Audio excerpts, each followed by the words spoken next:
Quelque chose qui soit interactif. Que c'est un cours qui est illustré déjà, donc avec un diaporama auquel on peut avoir accès, c'est important. Le cours idéal pour moi, c'est le cours qui va s'adapter à tous les étudiants. C'est un cours qui est vivant, donc avec des exemples. C'est un cours qui permet aussi d'avoir des temps de pause et des temps pour poser des questions. Un cours animé en fait.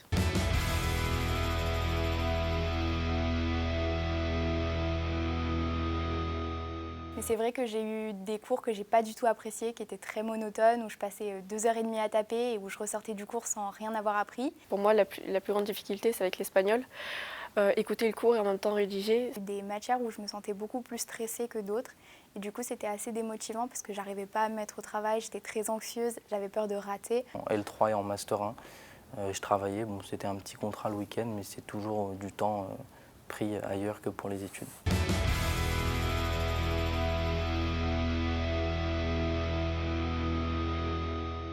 Le climat de classe en cours, c'est super important parce que on a besoin, surtout en langue, on a besoin de s'exprimer. Alors j'apprécie beaucoup la plateforme MooClap parce que durant un cours, c'est vrai que parfois on peut avoir notre attention qui baisse. Alors moi, je pense que l'utilisation des sondages en cours, c'est très bien parce que ça permet aux étudiants de donner leur avis et d'exploiter leur esprit critique. Puis ça permet aussi, ça permet aux étudiants et aux professeurs d'interagir. Et j'aime beaucoup aussi cette plateforme parce que c'est très motivant de pouvoir voir si jamais on a des bons résultats et puis par rapport aux autres, ça nous donne forcément une envie, un petit peu de compétition puisqu'on a un classement à la fin.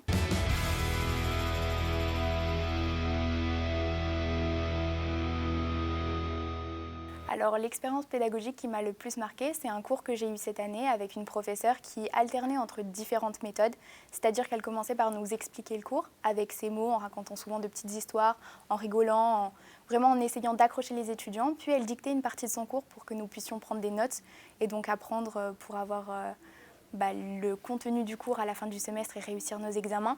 Puis souvent, elle intervenait avec des sondages ou des questions ou des images, un diaporama très illustré pour que justement, on ne décroche pas du cours. Durant une matière, les parties prenantes, on a pu faire un jeu de rôle que j'ai trouvé vraiment très formateur parce qu'on devait avoir la gestion de conflits dans une entreprise. J'ai trouvé ça vraiment très formateur de pouvoir débattre entre nous, de pouvoir voir chaque personne, les conceptions qu'on peut avoir différentes de certaines idées. À l'issue de notre licence TAPS, on est amené à travailler, à tout de suite rentrer dans le monde du travail.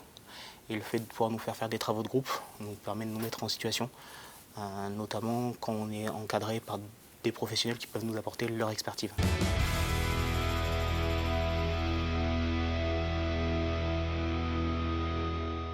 Dans cette période, le plus compliqué pour moi, c'était les interactions sociales, puisque j'en ai pas eu du tout. C'est plus sympa d'avoir un cours virtuel qu'un cours déposé sur Moodle par exemple, parce que du coup on échange avec les profs. Les avantages, ça reste quand même d'avoir un gain de temps, puisqu'on ne se déplace pas.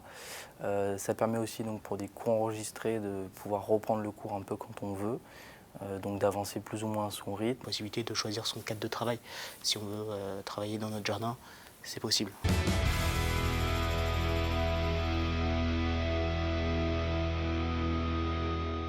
C'était d'avoir des cours qui étaient mis à disposition sur la plateforme de Moodle, puisque je pouvais soit les récupérer avant le cours pour pouvoir les travailler en amont, soit les travailler après. Et du coup, ça me permettait d'avoir un support qui était plus juste, qui pouvait compléter mes notes que j'avais prises pendant le cours. De pouvoir facilement rentrer en contact avec les enseignants. Mettre des QCM ou des exercices d'entraînement au cours du semestre serait un véritable facteur de réussite pour les étudiants parce que ça leur permettrait de s'entraîner, de s'améliorer et surtout de progresser. D'avoir un contrôle continu, c'est pas forcément présent dans toutes les filières, mais c'est quelque chose qui permet justement de découper le cours et d'avoir une charge de travail qui est peut-être un peu moins importante.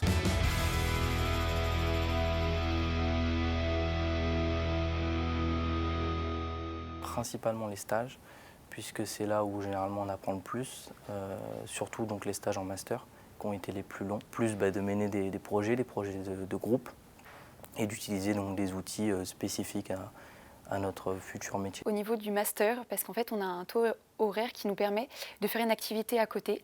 Moi j'ai réussi à trouver un CDD. L'université met également en place des mails que nous recevons très souvent et c'est au niveau de demandes de stage ou même de propositions d'emploi. Donc c'est vrai que cette possibilité d'avoir un réseau au sein de l'université, c'est vraiment très agréable.